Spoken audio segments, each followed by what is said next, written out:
We should celebrate all the women who do so much hard work, whether it is the housewife looking after the home and hearth, trying to make budgets meet the requirements of the children and the family, especially with rising prices and inflation.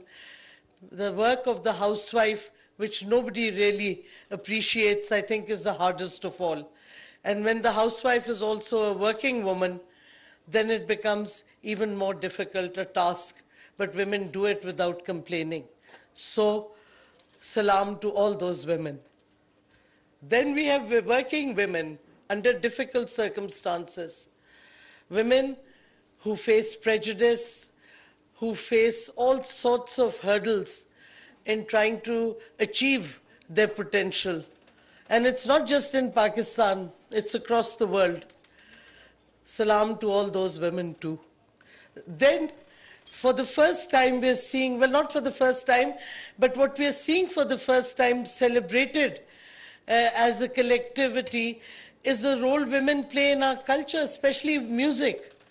I mean, we have had artists, I remember Zubaida Agha, a painter who started modern art in the movement of modern art in Pakistan in the 50s and 60s. And from there we have progressed. Of course, everybody knows Sadiqain, but how many people know of Zubaida Agha? And we've had women artists since then. In music, some of our most famous musicians and singers have been women.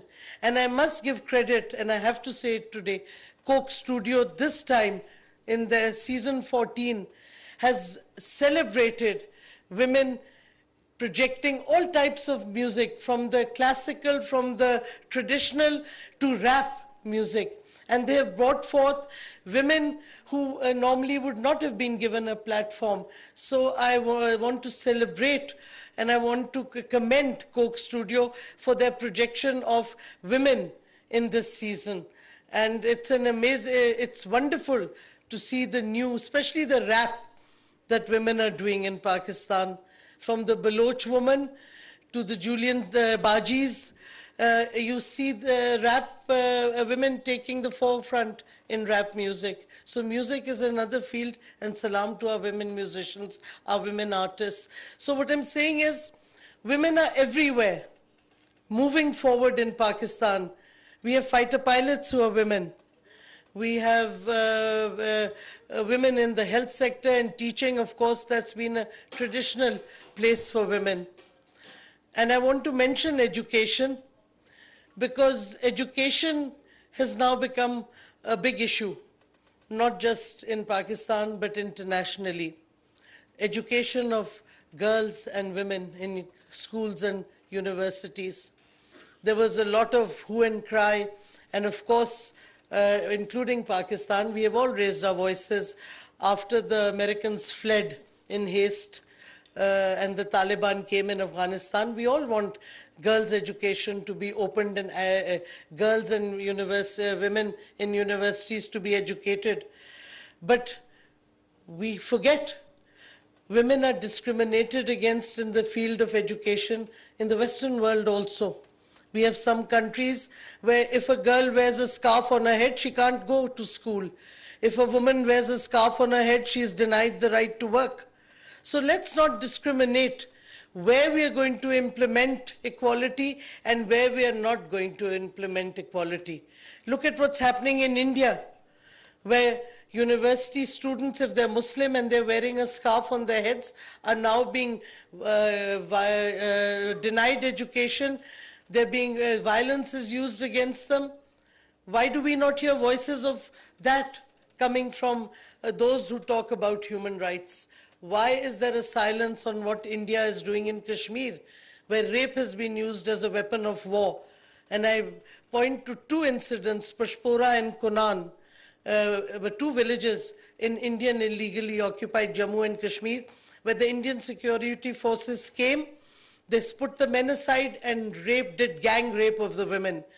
The cases are there in the Indian courts also for decades, but nobody talks about that. So my point is, when we talk about rights, rights cannot be applied discriminately. Human rights have to be applied across the board and same standards used everywhere. If we object to women being denied education in Afghanistan, then we must object to women being denied education in Europe as well because of the clothes they wear or the head covering that they have. So human rights is indivisible. That's the message that I want to give. And I also want to state categorically, even in Pakistan, a big hue and cry was made about women marching or the Aurat March on the 8th. Let every woman march. It is a day, पूरी दुनिया में ये मनाया जाता है. बैनुल अक़वामी दिन है ख़वातीन का. अगर कोई मार्च करना चाहता है और बिल्कुल करना चाहिए in defense of the hijab, we should. So let there be a hijab march. Let there be an Aurat march. Let every woman march as she sees fit. Why should any woman be denied the right to march? Are we denying the right to march of our opposition that is marching in? Are we denying the right of religious parties to march? औरतों पे ही होता है कि औरतों के मार्च पे आवाज उठाई जाती है, उनके खिलाफ क्यों? The time has come, even in this country, खुदा के वास्ते औरतों की आवाज को दबाए मत. औरत आपके बच्चों की तरबियत करती है, औरत आपका घर सही रखती है, और फिर जब जुल्म और तशद्दुद होता है वो भी औरत पे होता है. This is not acceptable. Let's be very clear. और मैं ये भी बताती जाऊं, I did have a prepared speech, but I've decided to discard that speech because already Ambassador Andrula has stated all the progress we have made, and I will end with the progress, of course, our ministry has made in difficult circumstances. But I think ये वक्त आ गया है कि हम औरत को औरत की हैसियत से देखें. ये ना कहें कि जी किसी की माँ है, किसी की बेटी है, किसी की बहन है. Irrelevant. औरत औरत है पहले. And this is how you must approach women. ये कहना कि माँ है, बेटी है, बहन है, जुल्म ना करें, सही है चलें, लेकिन औरत है और औरत पे क्यों आप जुल्म करते हैं? And women also should assert their right as women first, later on as mothers and sisters and wives or whatever, but first as women. We are women first and foremost. The other categories come later. So I think that it's time we change our thinking about women. I also want to, of course, I know that the theme today was for Women, International Women's Day this time round, is gender equality today for a sustainable tomorrow. And we know that the COVID-19 pandemic made women more vulnerable than anybody else.